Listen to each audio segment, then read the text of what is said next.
ప్రియమైన ఆధ్యాత్మిక ఆత్మబంధువులకు మిత్రులకు మా మూర్తిస్ ట్రావెల్ సర్క్యూట్ ఛానల్ తరపున స్వాగత సుమాంజలి. మా ఈ ఛానల్ ద్వారా మేము దర్శించుకొని ఆధ్యాత్మిక అనుభూతి పొందిన అక్కల్కోట్ శ్రీ స్వామి సమర్థ మహారాజు యొక్క పవిత్ర స్థలం యొక్క కొన్ని ముఖ్యమైన విషయాలను మేము మీతో పంచుకుంటున్నాం. అక్కల్కోట్ మహారాష్ట్రలోని సోలాపూర్ జిల్లాలో ఒక ప్రసిద్ధి చారిత్రాత్మక ఆధ్యాత్మిక ధార్మిక క్షేత్రము మరియు హిందువులకు అత్యంత పవిత్రమైన ప్రదేశాల్లో ఒకటిగా పరిగణించబడుతుంది. స్వామి సమర్థ మహారాజు యొక్క ప్రసిద్ధి చెందిన ప్రధాన పుణ్యక్షేత్రం ఇది. ఇది సోలాపూర్ నుండి 35 కిలోమీటర్ల దూరంలో ఉంది. అక్కల్కోట్ శ్రీ స్వామి సమర్థ మహారాజు యొక్క పవిత్ర స్థలము. స్వామి సమర్థ మహారాజు 19వ శతాబ్దం చెందిన సాధువు. స్వామి సమర్థ మహారాజ్ షేక్ 1779 ప్రారంభంలో అక్కల్కోట్కు వచ్చారు. శ్రీ యొక్క 4వ అవతారంగా స్వామీజీ పునర్జన్మ మొత్తం కాలము.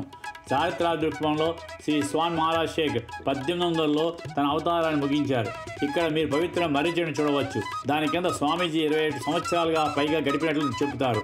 ఇదే మర్రి చెట్టు కింద కూర్చుని శ్రీ స్వామి మహారాజ్ అనుచరులకు ధ్యానం చేసి బోధించేవారు. ప్రస్తుత ఆలయము ఈ మర్రి చెట్టు చుట్టూ నిర్మించబడింది. భక్తులు ఈ సాధు దత్తాత్రేయుని పూర్వజన్మ మరియు దత్తాత్రేయుని 4వ రూపంగా భావిస్తారు. అంతేకాకుండా నరసింహ సరస్వతి అవతారంగా కూడా పరిగణించారు. స్వామి సమర్థ మహారాజు 14 పాటు సంచరించిన తర్వాత స్వామి సమర్థ మహారాజు మహారాష్ట్రలోని అక్కల్కోట్కు చేరుకున్నారు. అక్కల్కోట్ ఒక చిన్న పట్టణము. స్వామి సమర్థ మహారాజు అక్కడే స్థిరపడాలని నిర్ణయించుకున్నారు. అతను శిథిలమైన ఆలయంలో నివాసం ఏర్పరచుకున్నాడు. అది అతని జీవితాంతము అతని నివాసంగా మారింది. అక్కల్కోట్ ప్రజలు స్వామి సమర్థుని ఆధ్యాత్మిక శక్తులను ముగ్ధులయ్యారు మరియు ఆయన ఆశీస్సులు మరియు మార్గదర్శకత్వం కోసం ఆయన సందర్శించడం ప్రారంభించారు. స్వామి సమర్థ్ తన శక్తులను రోగులకు నయం చేయడానికి, ప్రజల సమస్యలను పరిష్కరించడానికి మరియు వారి జీవితాల్లో సానుకూల మార్పు తీసుకురావడానికి ఉపయోగించారు.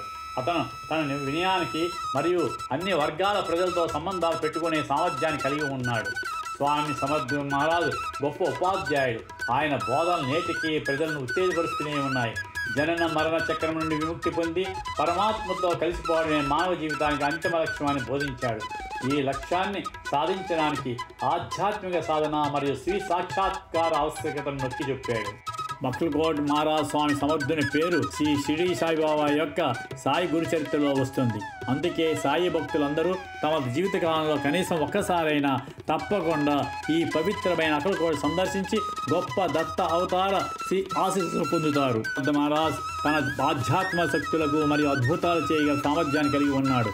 ప్రజలు తమ సమస్యను అధిగమించడానికి మరియు మెరుగైన జీవితాన్ని గడపడానికి తన శక్తులను ఉపయోగించారు. అతనికి ఆపాదించబడిన కొన్ని అద్భుతాల్లో జబ్బుపడిన వారికి వైద్యం చేయడము, గాలి నుండి వస్తువులను సాకారం చేయడము మరియు భవిష్యత్తును అంచనా వేయడం వంటివి ఉన్నాయి. స్వామి సమర్థ మహారాజు యొక్క అత్యంత ప్రసిద్ధ అద్భుతాల్లో ఒకటి అతను చనిపోయిన బిడ్డను తిరిగి బ్రతికించిన సంఘటన. ఒక పేద స్త్రీ తన చనిపోయిన బిడ్డతో స్వామి సమర్థుని వద్దకు వచ్చింది మరియు అతను తన ఆధ్యాత్మిక శక్తులతో బిడ్డను తిరిగి బ్రతికించాడు. 1978లో చైత్ర మాసంలో అంటే ఏప్రిల్ మే చాంద్రమాసం యొక్క చీకటి సంగమం యొక్క 13వ రోజు శ్రీ స్వామి మరణించారు. స్వామి మహారాజు ప్రధానంగా తన శిష్యుడు చోళప్ప నివాసంలో నివసించారు. ఇక్కడ అతని సమాధి మరియు మందిరము ఉన్నాయి. దీనిని సమాధి మఠము అంటారు. ప్రతి సంవత్సరము చైత్ర శుద్ధ త్రయోదశి నాడు వర్ధంతి జరుపుకుంటారు. పెద్ద సంఖ్యలో భక్తులు ఈ ప్రదేశాన్ని సందర్శిస్తారు. భక్తులకు ఉచిత భోజనము ఆలయాధికారులు ప్రతిరోజు 2 సార్లు నిర్వహిస్తారు. తీర్థయాత్ర సమయంలో కూడా సౌకర్యవంతంగా ఉండాలనుకునే భక్తుల కోసం ఇటీవలే నిర్మించిన భక్తి నివాసం ఉంది. ఇక్కడ అన్ని గదులకు అటాచ్ బాత్రూమ్స్ ఉన్నాయి మరియు సమూహాల కోసం పెద్ద గదులు ఉన్నాయి. ఇక్కడ ఛార్జీలు $250 నుంచి ప్రారంభమవుతాయి. ఎవరైనా ఉదయం 11:30 ముందుగా చేరుకుంటే స్వామివారి పాదుకల అభిషేకము మరియు పూజలు కేవలం ఒక్కొక్కరికి $20 మాత్రమే. ఎందుకంటే గర్భగుడిలోకి ఒకరిని అనుమతించబడతారు. 11:30 తర్వాత పాదుకలను అలంకరించి దర్శనం కోసం మాత్రమే ఉంచుతారు. ఆలయ దర్శన వేళలు ఉదయం 6 గంటల నుంచి మధ్యాహ్నం 12 గంటల వరకు మరియు సాయంత్రం 4 గంటల నుంచి రాత్రి 9 గంటల వరకు మాత్రమే. అక్కల్కోట్కి సమీప విమానాశ్రయాలు పూనా మరియు హైదరాబాద్. ఇక్కడ నుండి మీరు స్థానిక రవాణా సేవలు లేదా ట్యాక్సీ ద్వారా ఈ ఆలయాన్ని సులభంగా చేరుకోవచ్చు. రైలు ద్వారా స్వామి సమర్థ మందిరం నుండి సమీప railway station Akkalkot railway station. ఇది ఈ ఆలయాన్ని 40 కిలోమీటర్ దూరంలో ఉంది. ఇక్కడ నుండి మీరు స్థానిక రవాణా సేవలు లేదా ట్యాక్సీ ద్వారా ఈ ఆలయానికి సులభంగా చేరుకోవచ్చు.